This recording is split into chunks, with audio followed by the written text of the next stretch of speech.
Hello friends, welcome. We are dealing with experiments related to operation amplifier and linear ICs.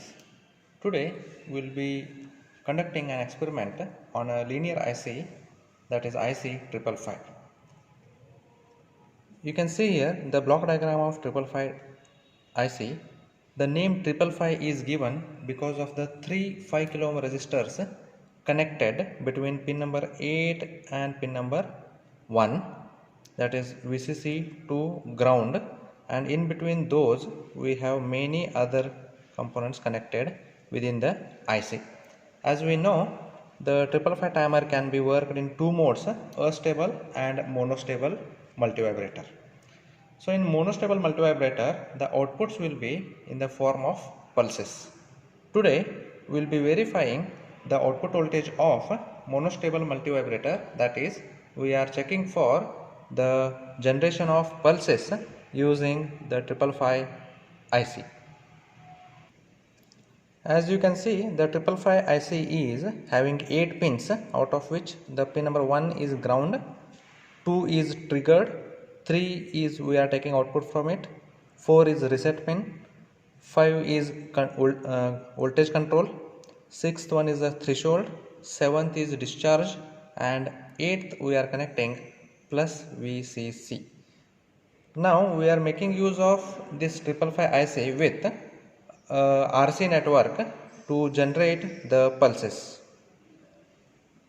The circuit shows the pulse generator using 555 IC and an RC network. Now we have chosen the values for R and C as 10 kilo ohm and 0.1 microfarad, for which we will be getting around 50% of duty cycle. You can change the values of R and C to get different values of duty cycles. As we already discussed, a monostable multivibrator is also called as one-shot multivibrator. It is a pulse generating circuit. Here the duration of pulse is determined by R and C elements.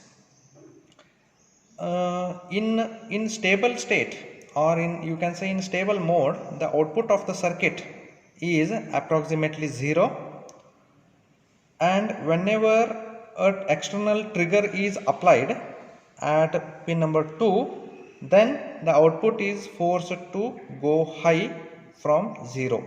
That is, we will be getting an output like this. Say previously there was no pulse applied, and when pulse is applied at this instant, the output is moved from 0 level to nearly plus VCC. After the duty period, it again comes back to 0, and it remains 0 until the next pulse arrives. When the next pulse arrives, again it goes high, and like this the output will be like pulses.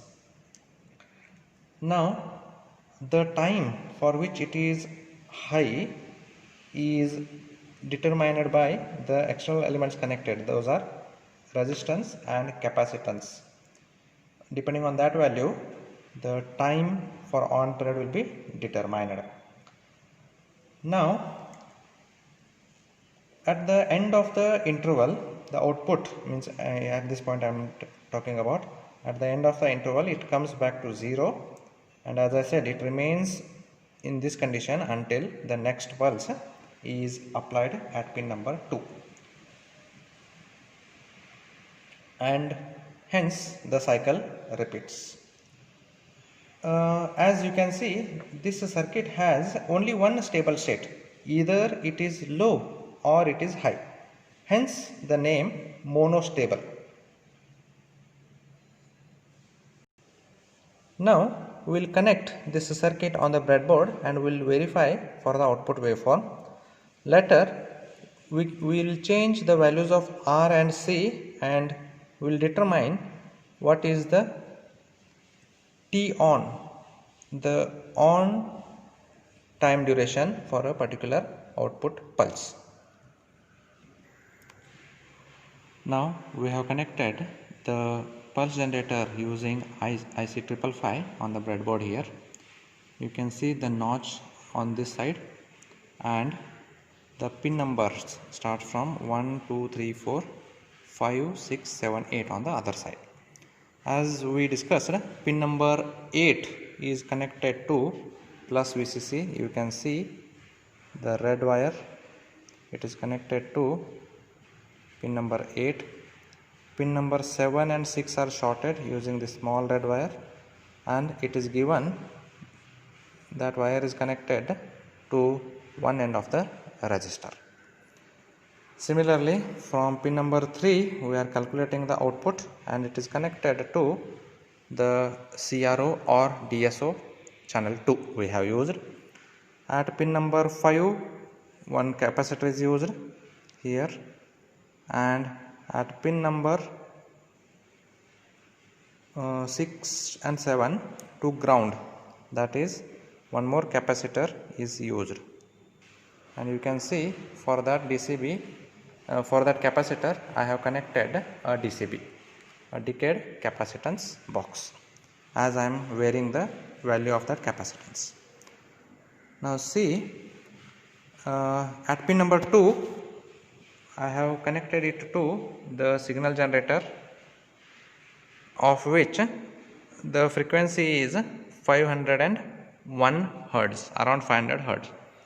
You can see here I have connected it to the TTL so that it will be in the form of pulses. So when I trigger it, say I have not applied anything, I will switch off this signal generator so that there are no pulses.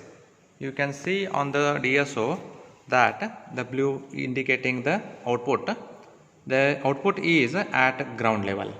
When I apply the trigger, you can see at each trigger pulse, the yellow is nothing but a trigger pulse and blue is a output voltage. You can see with each trigger some pulses are generated. Now as I am using the DSO, I can see the values here. If you are using CRO, based on the division, volts per division, you can calculate what is the amplitude. So this value, the magnitude of the output pulse will be nearly equal to VCC, as we have connected plus 5 volt as a VCC. So we will be getting nearly 5 volt. In this case we are getting 5.04 volt on the screen. You can see here it is nearly 5 volt. You can see the practical value, width indicates the on duration time, that is for channel 2 it is 1.099 millisecond. Okay, 1.099 millisecond, and duty cycle you can see it is around 55%. Okay, so I will note down these values for different values of resistance and capacitance. As we used the resistance of 10 kilo ohm, 0.1 microfarad of capacitor, theoretically how we calculate the on duration of the pulse is 1.1 times RC. So I will substitute R as 10K, C as 0.1 microfarad, and I got the answer as 1.1 millisecond. And practically on CRO you can see the width is 1.099 millisecond, and you can feel the difference. It is almost same as that we got in the theoretical calculation.